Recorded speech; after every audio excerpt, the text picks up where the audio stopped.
To apply our understanding of solutions, we're going to do some stoichiometry. This is going to be a lot easier than it was before because we're not going to need to look up any molar masses. We're going to use the volume and concentration of our solutions to do all the work for us. So what I have here is a simple precipitation reaction. Copper nitrate plus sodium hydroxide will create a solution of sodium nitrate and a precipitate of copper hydroxide. I've already balanced out this equation, and what I want to know is how many grams of copper hydroxide will I have at the end of all this. So we're going to need to get the molar mass of copper hydroxide, but that won't be too much trouble. That's the only thing we're going to need. It'll be all the way at the end. First off, let's figure out how many moles of that we're going to make. I'm still going to need to figure out which of these is my limiting reactant, but that'll be very simple and straightforward. So let's start with a copper nitrate. 200 milliliters of a 2 molar solution. I need to convert that into moles. Remember, concentration in molarity is just moles per liter. So when I say 2 molar, I'm saying I have 2 moles per 1 liter of CuNO3, 2. And I'm going to multiply that by the volume.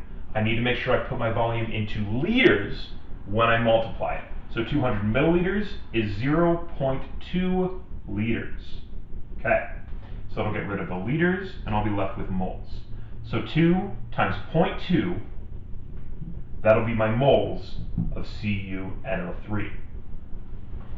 How about sodium hydroxide?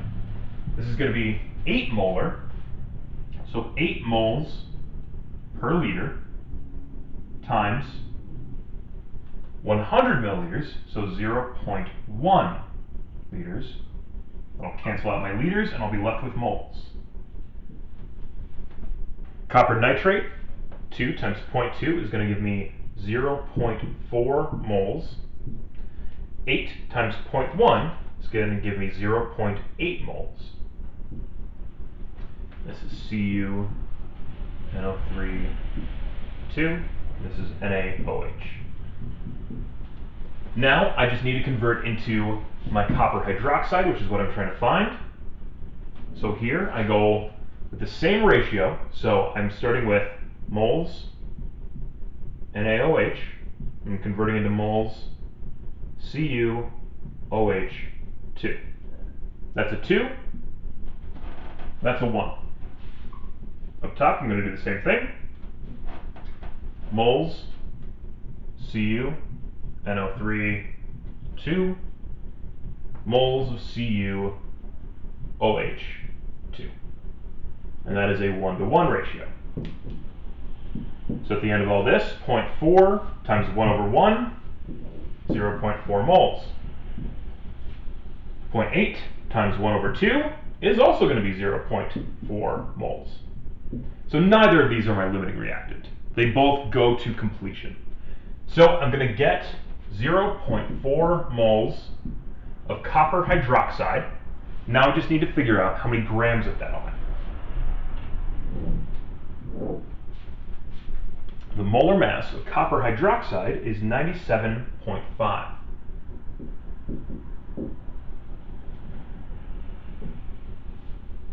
So I take 0.4 times my molar mass, 97.5 grams per 1 mole. I'll cancel out moles. So now I just take 0.4 times 97.5 to get 39 grams. So at the end of it, I get 39 grams of copper hydroxide. So it's going to work in just the same way, except that instead of starting with grams and using a molar mass to convert into moles, we're going to start with a concentration and a volume, and we're just going to multiply those together. The one thing that you'll need to keep in mind that'll trip you up is that most of the time our volumes are going to come in milliliters, but our concentrations are going to be in moles per liter. So you'll need to divide whatever your milliliters is by 1,000. Okay? Easy way to do that, just move your decimal point 1, 2, 3 places to the left. There we go.